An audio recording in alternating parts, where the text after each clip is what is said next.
আসসালামু আলাইকুম, it's me Dipa. চলে এসেছি নতুন একটি ব্লগ নিয়ে। আই হোপ আজকের এই ব্লগটি আপনাদের ভালো লাগবে। কারণ কি জানেন, আজকে আপনাদেরকে ঘুরে দেখাবো হচ্ছে আমেরিকার এক্সিকিউটিভ বিমানবন্দর। সো এটা হচ্ছে অরল্যান্ডোর এক্সিকিউটিভ বিমানবন্দর। তো আজকে এখানে এসেছিলাম কিছু কাজে। তো আমার হাজব্যান্ড বলল যে চলো তোমাকে এক্সিকিউটিভ বিমানবন্দরটা দেখে নিয়ে আসি। বিকজ হয় কি জানেন, এটা আমার বাসা থেকে অনেক কাছে, আমি সব সময় দেখি। তো আমরা ভেবেছিলাম এটার ভিতরে একটু ঘুরবো, সেই জন্য আমি আপনাদের জন্য একটি ভিডিও মেক করেছি। দেখেন পুরো ভিডিওটি, তো আপনাদের অনেক ভালো লাগবে। আর যদি ভালো লেগে থাকে অবশ্যই কিন্তু আমার চ্যানেলটিকে সাবস্ক্রাইব করে দিবেন এবং পাশে থাকা ছোট্ট বেল আইকনটি বাজিয়ে দিবেন, যাতে আমি নতুন কোনো ভিডিও আপলোড করার সাথে সাথে এই নোটিফিকেশন আপনাদের কাছে পৌঁছে যায়। আর যারা আমার পেজ থেকে দেখছেন তারা প্লিজ আমার ফেসবুক পেজটি ফলো করবেন, লাইক কমেন্ট এবং শেয়ার করতে ভুলবেন না। দেখেন এখানে একটি বিমানবন্দর, হ্যাঁ, এয়ারপোর্টে কিন্তু আমি ভেবেছিলাম যে ছোট না, এটাও কিন্তু অনেক বড়। আর দেখেন সব এয়ারপোর্টের কাছে কিন্তু একটা পানি থাকে, তাই না? মেবি যে কোনো সব কিছু অ্যাক্সিডেন্ট থেকে বাঁচার জন্যই মনে হয় যাতে পানিগুলো আছে, তাই না? তো এখনও দেখেন বিমানগুলো কি সুন্দর দাঁড়িয়ে আছে। আর এই যে বিল্ডিংটা, এইখানে হচ্ছে বিমানগুলো রাখা হয়। আর এখানে হচ্ছে ওদের এক্সিকিউটিভ অফিস আছে, তারপরে হচ্ছে কন্ট্রোল রুম আছে, যেখান থেকে বিমানগুলোকে কন্ট্রোল করা হয়। এখানে হচ্ছে সব প্রাইভেট জেটগুলো যা এনে এখানে রাখা হয়, এখানেই ল্যান্ড করা হয়। প্রাইভেটের যে জেটগুলো আছে সেগুলো এখানে ল্যান্ড করা হয়। এবং কেউ যদি চায় ইচ্ছা করলে কিন্তু এখান থেকেও প্রাইভেট জেটে ভাড়া নিয়ে যেতে পারে।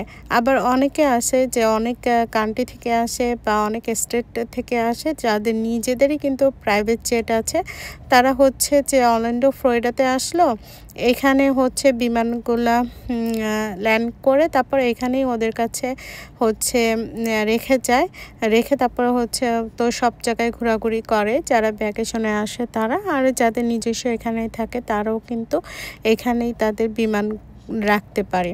তো দেখেন অনেকগুলো বিমান আছে, কিন্তু অনেক বিমান আছে।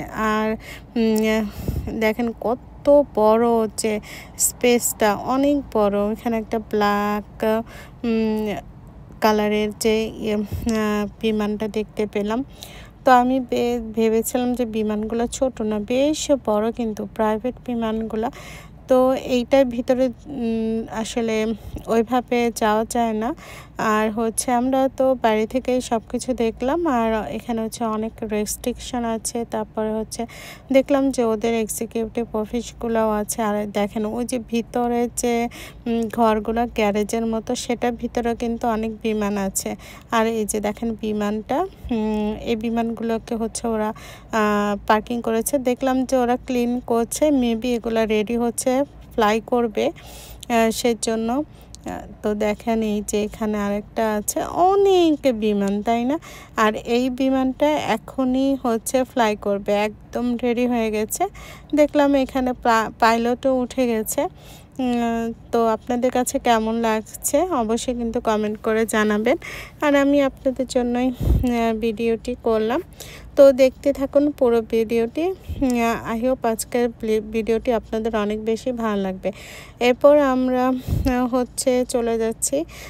তো ইচ্ছা আছে একটি পার্কে যাব, দেখা যাক। কিন্তু অনেক বেশি রোদ উঠেছে, তারপরেও ভালো লাগছে। আজকে সারাদিন কি করে সব কিছু কিন্তু আপনাদের সাথে শেয়ার করব।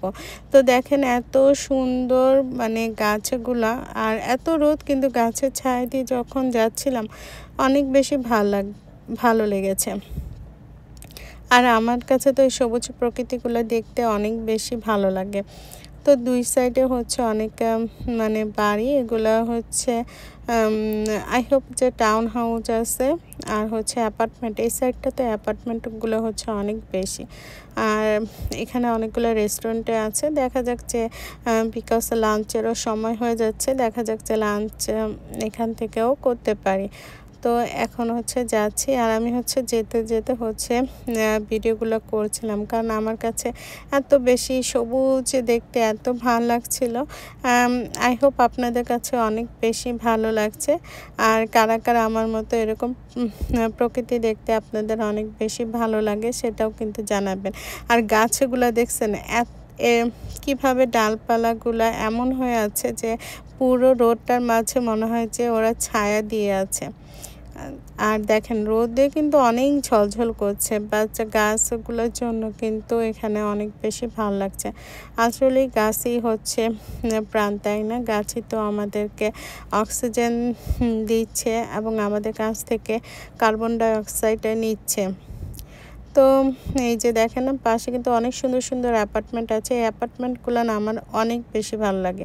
সামটাইম মনে হয় যে আমার বাড়িটা ভাড়া দিয়ে এখানে আমরা ভাড়া থাকি, এত সুন্দর।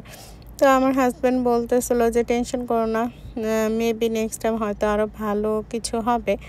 যাই হোক, এখানে দেখেন স্টপার সাইনগুলো কিন্তু মেনটেন করতে হয়, এটা একদম এখানে রুল। আপনি যদি স্টপ সাইনটা ফলো না করেন, একটু আপনি যদি না থামেন, তাহলে কিন্তু সাথে সাথে জানেন এখান থেকে আপনাকে টিকিটটা দিয়ে দিবে। কারণ প্রত্যেকটা প্লেসে হচ্ছে ক্যামেরা ফিট করা থাকে, সো ওরা হচ্ছে দেখতে পায়।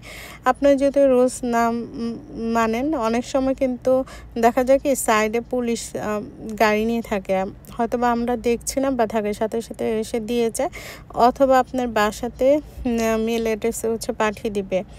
এরকম অনেকে মানে $100 $200 এরকম করে জরিমানা হয়।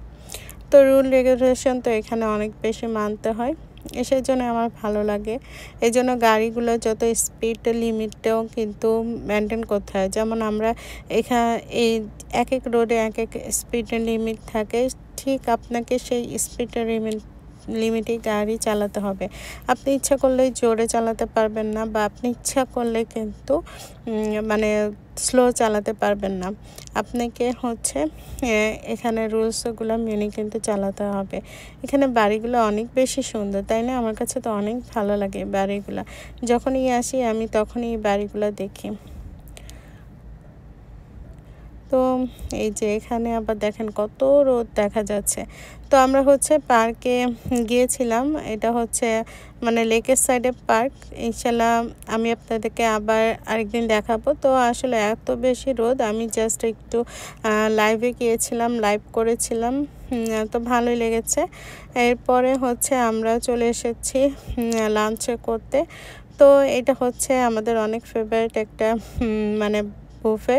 বাট এখানে আসলে কি হবে জানেন, আমি বাফেটে তেমন কিছু খেতে পারি না। জাস্ট এই যে এখানে আসাই হচ্ছে আমার সি ফুড খাওয়ার জন্য। আর এই যে সুশি যে আমার এত পছন্দের, আমি একদম প্লেট ভরে সুশি নিয়েছি, আর হচ্ছে সি ফুডও নিয়েছি প্লেট ভরে। তো এখানে একটা বাচ্চা ছিল, যার জন্য হচ্ছে আমি এত করে ভিডিওটা করতে পারলাম না। আর আমার হাজব্যান্ডকে বলছিলাম যে তুমি একটু ধরো, তাহলে আমি সুশিগুলো দেখাতে পারি, কিন্তু ও একটু ব্যস্ত ছিল, এর জন্য আর নেয়নি। আর আমরা একদম লাঞ্চ আইটেমের লাস্টে চলে এসেছি, এরপর ডিনার শুরু হয়ে যাবে, এর জন্য আরও তাড়াতাড়ি করে নিচ্ছিলাম। তো আমি তো যেটা খাওয়ার জন্য এসেছি সেটাই খাবো, তাই নিয়েছি সি ফুড অ্যান্ড সুশি। তো এখানে দেখেন চিংড়ির মাছগুলো আছে। তো এই যে আমি তো সুশি নিয়ে এসেছি, তারপর সুশি নিয়ে খাওয়া শেষ করেছি। মানে আমি হচ্ছে যেটা খেতে এসেছি সেটা খাবো, আছে না যে অনেক আইটেম আছে সবগুলা খাওয়া না, আমি সব কিছু খাইনি। তো আমার কাছে এখানে সুশিটা এত বেশি ভালো লাগে যে আমি আসলে সুশিটাই প্লেট ভরে নিয়েছি। আর অনেক দিন পরে আসলে বাফেতে আসলাম, বিকজ আমি তো অনেক দিন সিক ছিলাম, যার জন্য আসলে আর খেতেও ইচ্ছা করতো না। যাই হোক, আজকে হাজব্যান্ড হচ্ছে নিয়ে এসেছে। তো এই যে দেখেন আমি হচ্ছে সি ফুড নিয়েছি, এখানে কার্প আছে, দেন এই যে দেখেন চিংড়িগুলো আছে, এগুলোই খাচ্ছি। এটা আমার কাছে অনেক বেশি ফেভারিট। আমি আগে মানে সি ফুড খেতে পারতাম না, আমার হাজব্যান্ডে শিখেছে, এখন দেখা যায় ওর চেয়ে বেশি খায়। আর এখানে একটা ফ্রাইড রাইস তৈরি করেছে, শিম, তারপরে হচ্ছে এটা হচ্ছে অর্ডার নিজে চয়েস মতো করে দেওয়া যায়। তো এখানে শিম, মাশরুম, বেবিকর্ন, বেল পেপার এগুলো দিয়ে হচ্ছে তৈরি করেছে। তো ওভারঅল এটা আমার কাছে ভালো লাগেনি, মনে হচ্ছে পুড়ে গেছে। তো এই তো খাওয়া দাওয়া শেষ করে বাসায় চলে যাচ্ছি। আজকে এই পর্যন্ত, আল্লাহ হাফেজ।